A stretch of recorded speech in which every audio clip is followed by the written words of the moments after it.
Las Vegas, Nevada. Once again, the fight capital of the world plays host to the latest rendition of the Ultimate Fighter finale.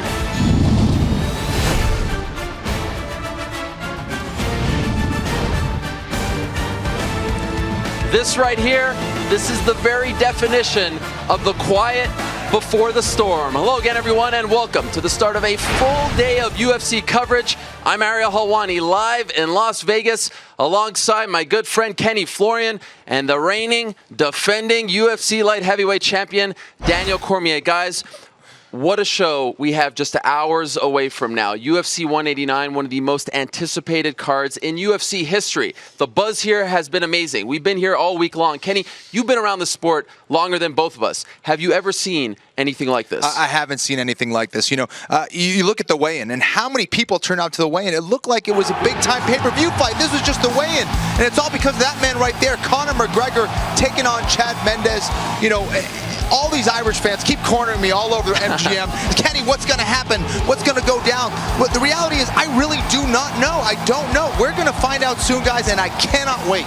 Very rarely do you lose the #1 pound-for-pound fighter in the world, and people get more excited. It seems as though people are more excited about Chad Mendes versus Conor McGregor because of the questions that you had about Conor McGregor's wrestling. Anyone that has any ties to any type of Irish anything. Kenny Florian just being from Boston, these people are cornering him and treating as if he is Irish royalty. It is insane around here. And guys, as you know, this weekend is special not only because of UFC 189, but we're getting 2 UFC cards this weekend. Tomorrow night, it's the Ultimate Fighter finale, and the main event is Stephen Wonderboy Thompson versus Jake Ellenberger, a great fight at 170 pounds. When Stephen Thompson came into the UFC, Kenny, he was known primarily for his striking, a karate fighter. Yep. Have you been impressed with his evolution? Extremely impressed. You know, George St. Pierre used to call him the greatest striker that he's ever trained with. And you look at the way that he moves, he's so unusual. He's so fast. He can, you know, strike going forward, strike going backwards, but now he's integrating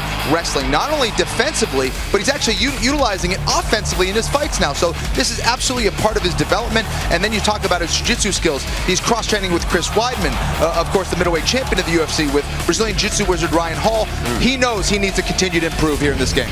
Jake Ellenberger is a guy, the juggernaut. When he fights like a juggernaut, he can beat anyone in the division. He has big power, he has very good and effective striking, and he can wrestle. The guy's an All-American college wrestler. He presses forward. When he's fighting his style of fight, he can beat anyone. This is a very important fight for the welterweight division. Thompson could go to the top 10 if he wins this fight. 4th UFC main event for Jake Ellenberger, Stephen Thompson's first. So a big opportunity for the man they call Wonderboy. All right, before we actually get to the fights, we have to make them official. So let's send it over just a few blocks away where our colleague John Anik is standing by at the UFC Fan Expo over at the Venetian. John, take it away.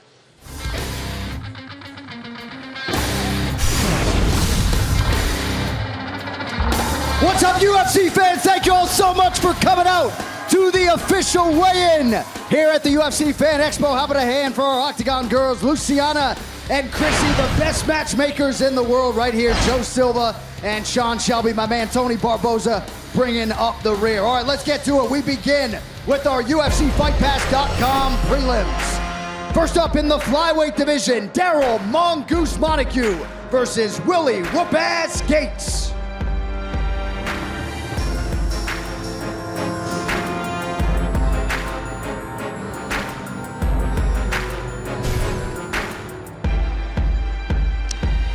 And there is Willie Gates, who has won 5 out of his last 6 fights. He's actually finished 8 opponents under 2 minutes, guys. So this is a very exciting fighter to watch. Really like the way that he moves. Excellent rhythm out there. Very exciting. Has 5 wins by knockout. This guy may be someone to watch here at 125 pounds. In his UFC debut, he actually said that the moment got to him. He was a little excited. He was doing very well initially, but kind of the moment got him and he ended up losing down in Arizona. But this guy can fight. And guys, worth noting, lots of history being made this weekend. You're seeing another piece of it right over there. This will be the second card in which the Reebok UFC fight kit will be unveiled to the world. You see Willie sporting his gear right there. Tonight will be the first official card, but a huge weekend for many different reasons for the UFC. Just keep your hands down until we get the weight.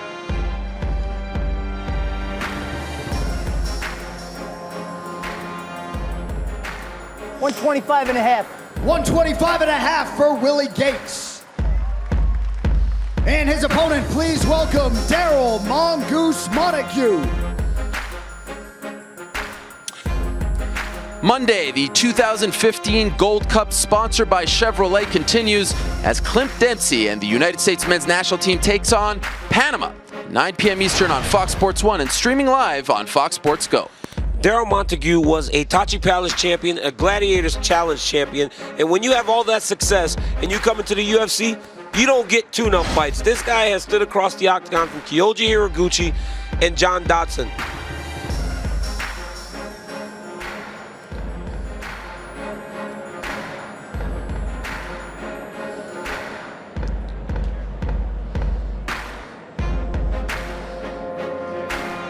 $125 and a half. 125 and a half for Daryl Montague. So no knock on Willie Gates. I'm pretty sure Montague is excited to see Willie Gates standing across the octagon instead of those two killers that he fought in his first 2 UFC fights. And good to see the commissioner there on time this time. Yes, Bob Bennett. My goodness. Yes. And Kenny, much like you, Daryl Montague lists Dana White as one of his heroes.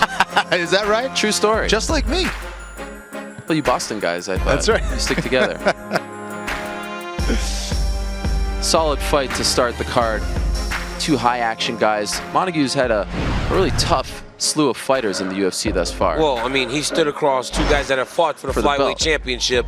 All right, now we John get to the Dodson's Fox next Sports 1 challenger again. Ultimate Fighter finale prelims. First up in the welterweight division, George the Silencer Sullivan versus Dominic Show-Nuff Waters. First fighter to the scale, please welcome Dom Waters. As we mentioned earlier, tonight is one of the most anticipated nights in UFC history, and it all begins on Fox Sports 1 with a full card of hard-hitting action, including a welterweight showdown between 5th-ranked Matt Brown and Tim Means. Coverage of the UFC 189 prelims begins tonight at 7 p.m. Eastern on Fox Sports 1 and streaming live on Fox Sports Go. Dominic Waters has won 9 of his 11 fights, 3 wins by knockout. This is his UFC debut, but this isn't new to him. He's one of those guys that has competed on The Ultimate Fighter, so he hopes that that experience will actually allow him to be more comfortable inside of the octagon tomorrow night than a normal guy would be.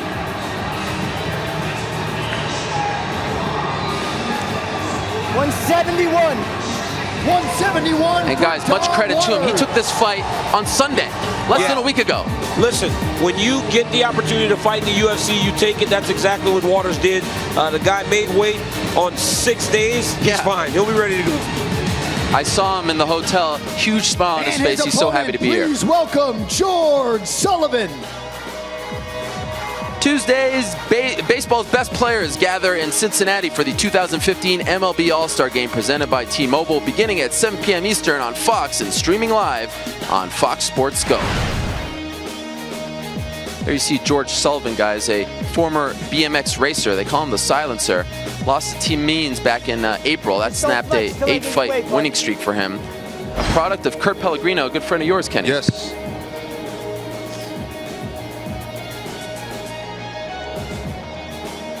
$170 and a half. 170 and a hook for George Sullivan. The pride of Red Bank, New Jersey. George Sullivan. I mean, there's Kurt right there. Some of the things Hawani knows, I mean, you're great, man. You're great. Well, I appreciate it.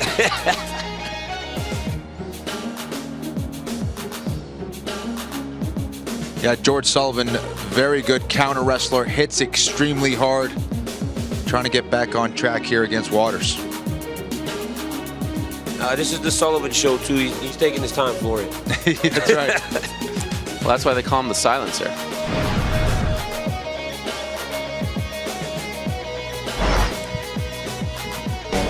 All right, our next prelim is in the middleweight division. Dan Miller versus Trevor Hot Sauce Smith.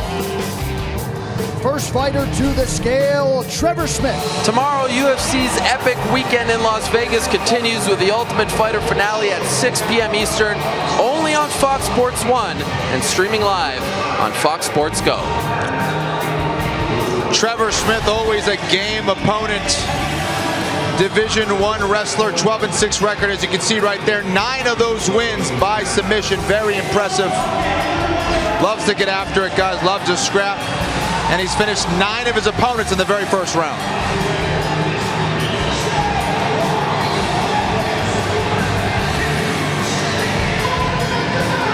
185 and a half. 185 and a half for Trevor Hot Sauce Smith. Trevor coming off a controversial loss not that long And ago. his opponent, Tried to please appeal it, welcome back 31-second Dan knockout, Miller. but to no avail. And guys, this is a great story. Here comes veteran Dan Miller with his brother Jim Miller. He hasn't fought since March of 2013.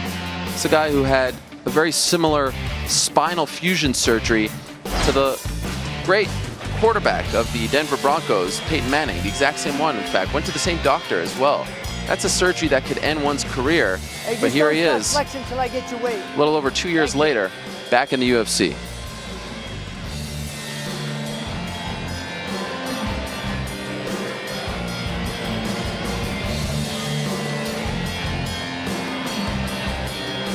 $184. 184 for Dan Miller. Interestingly, he has 6 UFC wins. None of those fighters are still in the UFC. That's longevity.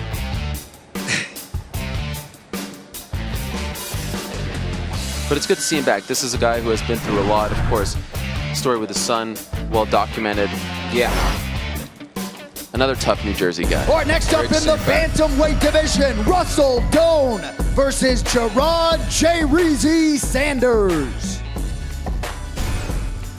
I've said this time and time again. I went to college with this guy. His name was Jared back then. He has changed it to Gerard. Just now we were rehearsing and my phone rang. And I said, hold on, guys. Jared's calling me. And normally when we were in college, if Jared was calling you right before the weigh-ins, he was struggling. You will see as he gets undressed, he is massive for the 135-pound division. He was a college All-American at Oklahoma State at 149. He had to go up to 149 because at 41 he was just too drawn out. This is his third opportunity to make a statement in the UFC. We were together yesterday, and he told me that he feels better than he's ever felt, and he's ready to go, and he's excited to compete. He's very thankful for this third chance after losing the first two. Jay Reezy, they call him.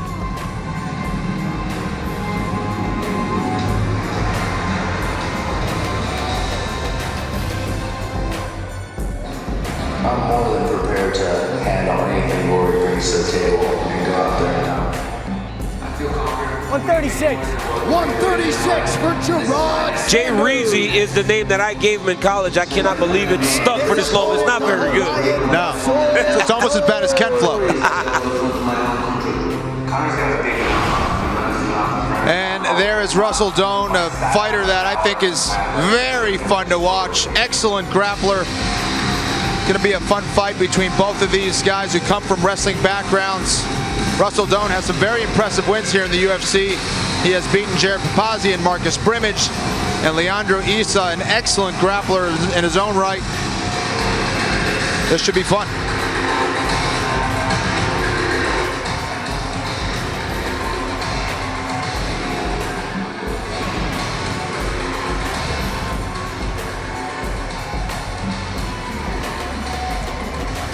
$135 and a half.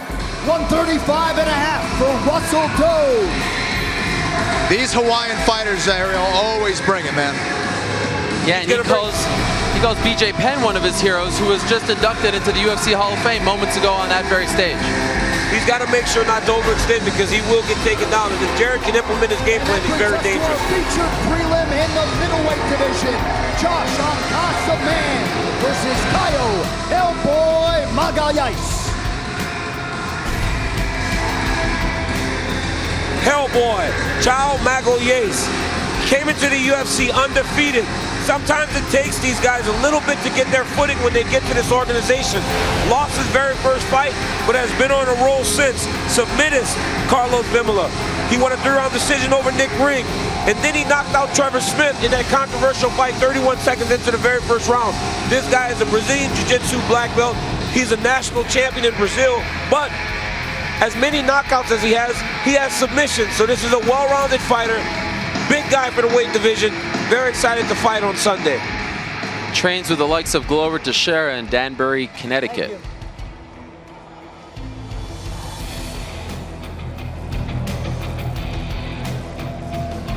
$185.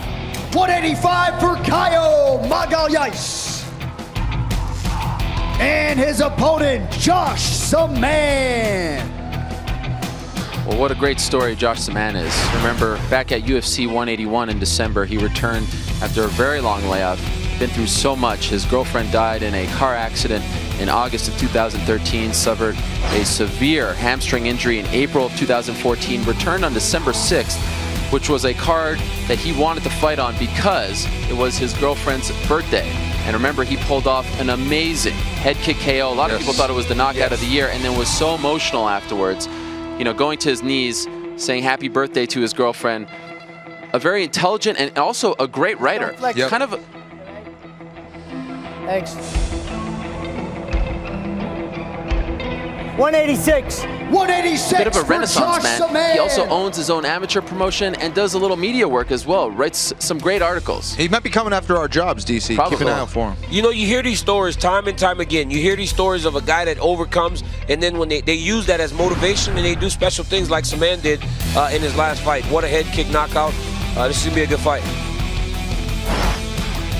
Very entertaining Twitter feed as All right, well. now we Josh get to SAMMAN's a the great main character. card for the Fox Sports 1 Ultimate Fighter finale. First up in the featherweight division, Maxi Blanco versus Mike El Cucuy de la Torre.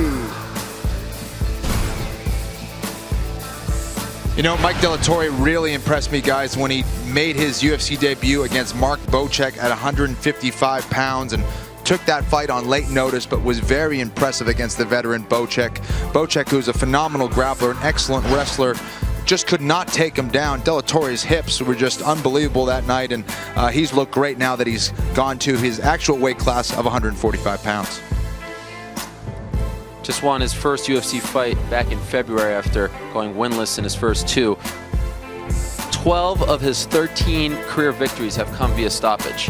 Trains, of course, at the MMA lab with the likes of Benson Henderson. And he said he finally figured out how to cut weight properly. So let's see if he actually hits his mark.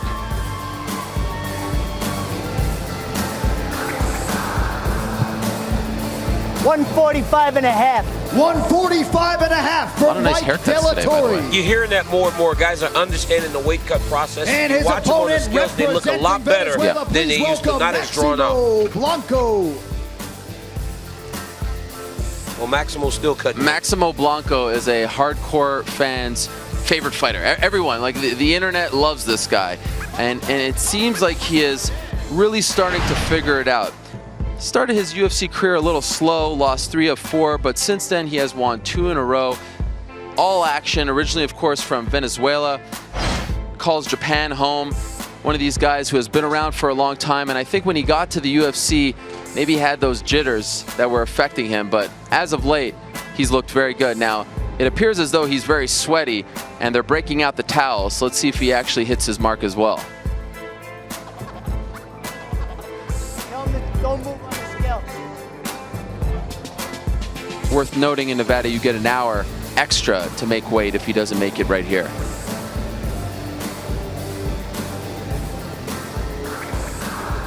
Seems a little heavy.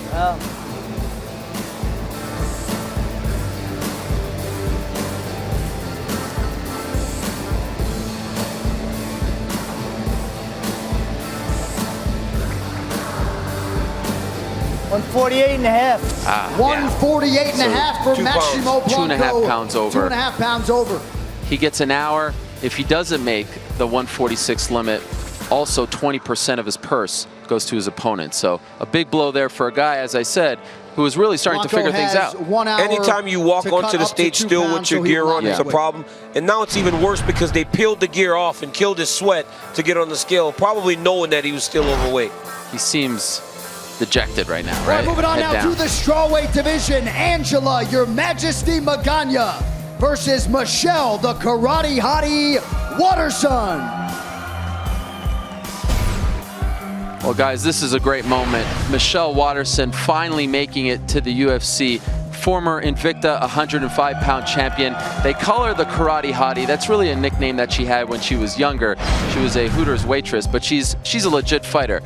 Make no mistake about it. In fact, Donald Cerrone was the one who introduced her to MMA. She was a ring girl at a show and said she really would prefer fighting, and he kind of set that path for her. She is so happy to be here. I've seen her all week long with her daughter and her husband. She's so happy to be here, and you see her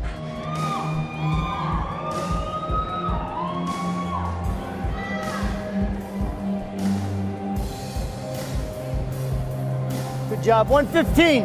115 on the nose for Michelle Watterson. Greg Jackson calls her Pina, and you see her rocking the Reebok gear over And there, her the first opponent woman to is do so in the UFC. Angela Magana. Angela Magana was one of the girls that was on the Ultimate Fighter Season 20.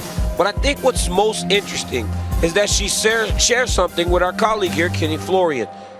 The only two people that started fighting MMA and made it to the UFC solely on the fact that they watched Bloodsport. They watched it day in and day out, and Angela said that she knew after watching Bloodsport that one day she would be a full contact fighter. Make no mistake about it, this lady can fight.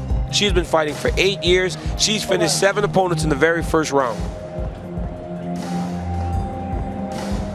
115 and a half. 115 and a half for your And majesty. DC, she has been through a lot. Magana. She grew up on the streets. Her mom died of an overdose. Her fiance died. The very next day they got engaged. She's been through so much.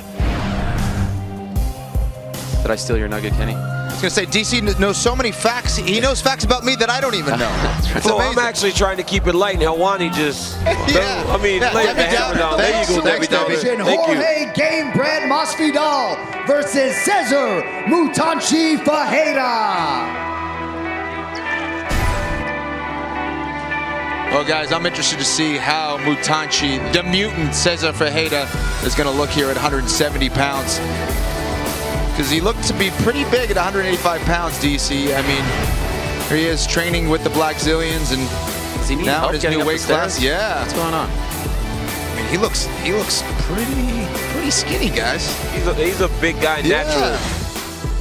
He's dropping down. This almost feels like a fight between a middleweight and a lightweight. Right. He's dropping down. Masvidal's going up. We always talked about how big he was at 185. We were amazed at his size at 185. Could you imagine how this guy is going to look tomorrow night once he steps inside of the octagon? It's going to be amazing. A protege of one, Vitor Belfort. He was on his team on the Ultimate Fighter Brazil. You know, not that long ago, he underwent spinal surgery, and he said he came back too soon in his last fight, which he lost. Feels 100% now. 171. 171 for Mutanchi. Well done. Almost looks as lean as DC right now. Wow. And I his feel opponent like tomorrow that. night makes Yeah. his UFC I may not look that way. welterweight debut, Jorge But underneath. Gamebred Oh, yeah, underneath all Masvidal. That's right. Gamebred is one of the great characters in this sport because this guy has no filter. He really tells it like it is, and he said, look, I think that I should be undefeated as a UFC lightweight. I'm just tired of cutting that weight. So I'm going to start at the bottom at 170 and see if I can make some noise. He's been very frustrated, of course. The last time we saw him was against Ally Quinta. Thought he deserved to win that fight. So he's starting fresh here at 170.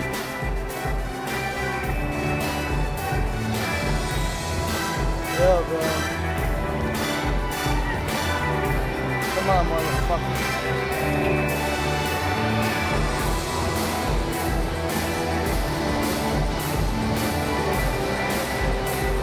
You would think this would He be is an not easy one. missing 170, is he?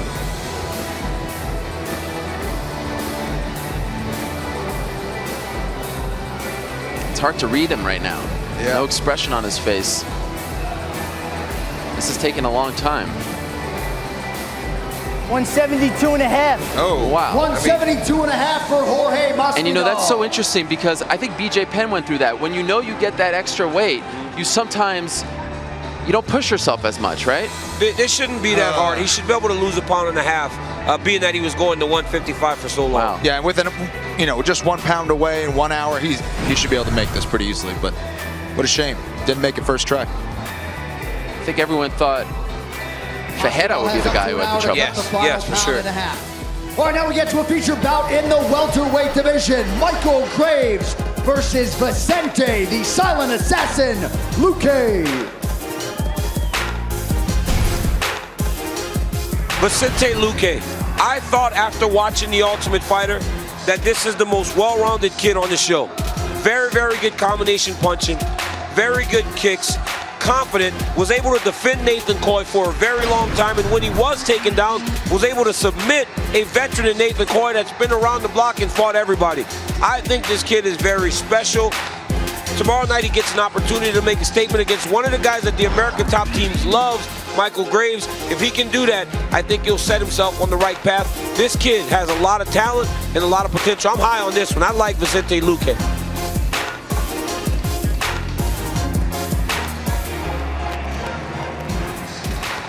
$171. 171 for Vicente Luque. And his opponent is also making his UFC debut. Please welcome Michael Graves.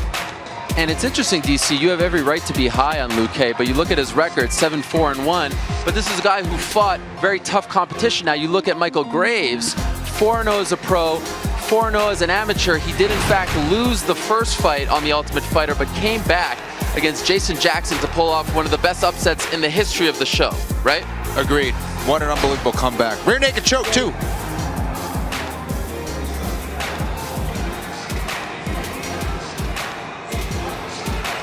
$170.5.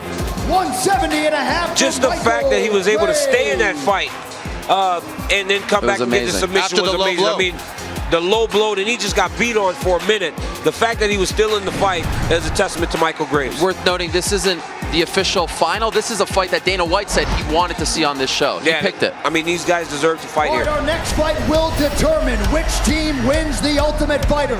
Kamaru, the Nigerian Nightmare Usman versus Haider Hassan. First fighter to the scale, representing American top team, Haider Hassan. Well, you know, Haider Hassan was one of the guys who was talking the most amount of trash talk from day one on The Ultimate Fighter. But I gotta say, guys, he backed every word of it up. He went out there and delivered. This guy is very game. I'm not sure he won that fight against Luque. That was a close one. I thought Luque was gonna get it done, but I tell you what, Hassan is as game as they come, has excellent hands, an iron chin, and a guy who's very tough to take down. Fought 3 times in 17 days. Unreal. Even had a busted rib as well.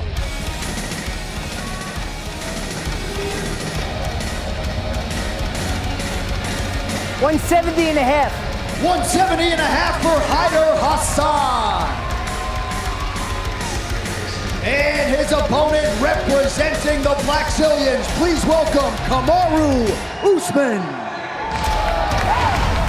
You said that he has to be able to defend takedowns. He better, because Usman is going to try and take him down. Yep. He's an NCAA national champion, Division II, 3-time All-American. What you see in Kamaru is what you get. He's very confident. He has efficient striking, but he needs his bread and butter. If he's going to be able to compete in this fight, it's going to be because he can wrestle. Kamaru Usman went to the Olympic Training Center and worked as a tour guide because he didn't get into the program initially. Wow. Worked his way onto the U.S. National resident program team until 2012, whenever he became a professional fighter.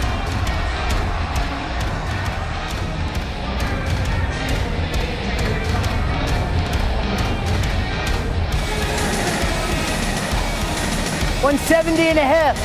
170.5 for Kamaru Usman. Let's take a look at this stare down here, guys, because no love lost between these two. They've been going back and forth From the very beginning. From the very beginning. After the first episode, this was the fight I wanted to see. This guy Hassan said, "I'm next, and I'll beat you, Kamaru." But some of their exchanges on Tough Talk after The Ultimate Fighter on Fox Sports Live have been amazing. You know, going back and forth. This is going to be interesting. Look at this. A lot of talking. This is the best fight to pick for the finale by far. Yes. Time now to take a closer look at the 2 men involved in tomorrow night's welterweight main event. I always think I'm going to win. Stepping out there in the cage, it doesn't matter who I face. I could fight a heavyweight. I'm thinking I want to win. If you don't have that confidence, you don't think you're the greatest, then you're not. Jake Ellenberger versus Thompson is a must-win fight for both fighters at 170 pounds. Jake Ellenberger is at that stage of his career where he has got to make this run at the title. For Stephen Thompson, Jake Ellenberger represents a legitimate shot at the top 10. You're looking at a guy who could easily be challenging for the title in a year or two. Stephen Thompson's got some flashy kicks, I would say. He should hopefully be confident in his skills, but he hasn't really had the experience or faced the adversity that I faced. Jake Ellenberger has been in there with world-class competition since the beginning of his UFC tenure. Ellenberger's a monster. He's got a lot of tools that he uses very well. I just got to be one step ahead of him. This is going to be a very one-sided beatdown.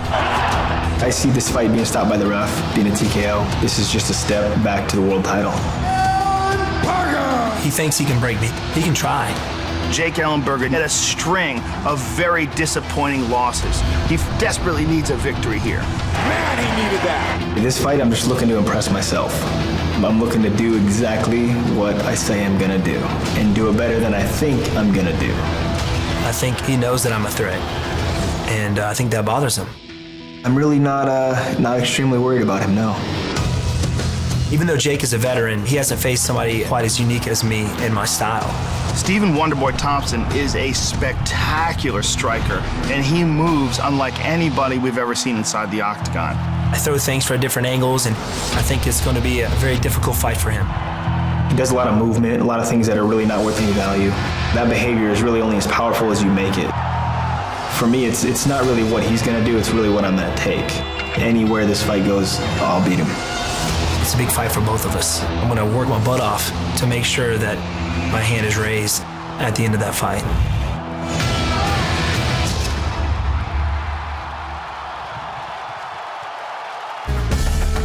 First fighter to the scale, taking part in his first UFC main event. Please welcome Stephen Wonderboy Thompson. Stephen Wonderboy Thompson, the 5-time world kickboxing champion. He has 5 wins by knockout here. He is also a black belt in Japanese Jiu-Jitsu, guys. And I'll never forget the first time George St. Pierre trained with this guy. He said, "Kenny, this is the best striker I have ever trained with in my life." That's what he said. Wow. That's what he said to me. We miss GSP, and we feel like he's a little bit closer after it's almost like he's here. It's almost like he's here. Guys, as a kickboxer, this man went 37-0 as an amateur and 20-0 as a pro. 57-0. It's wild. Thanks.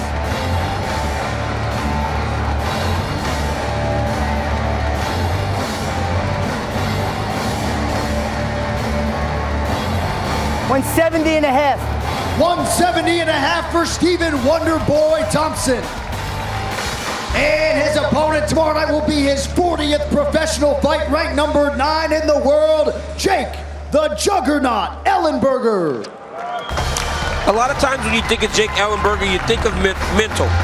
How's he going to react mentally inside of the octagon? When you watch that feature, you hear Jake say, "I'm going out there to impress myself. I'm not worried about anyone else. I don't fear Wonderboy Thompson." He seems to have everything in order. He seems to be saying the right things. And if he can fight in that way, Jake Ellenberger can beat anybody. Jake Ellenberger has wins over Josh Koscheck, Nate Marquardt, Diego Sanchez, Jake Shields. There are guys that go their entire careers without beating one of these names. 20 wins by knockout, 13 of them in the first round. Thank you. 170 and a half. 170 and a half for Jake Ellenberger.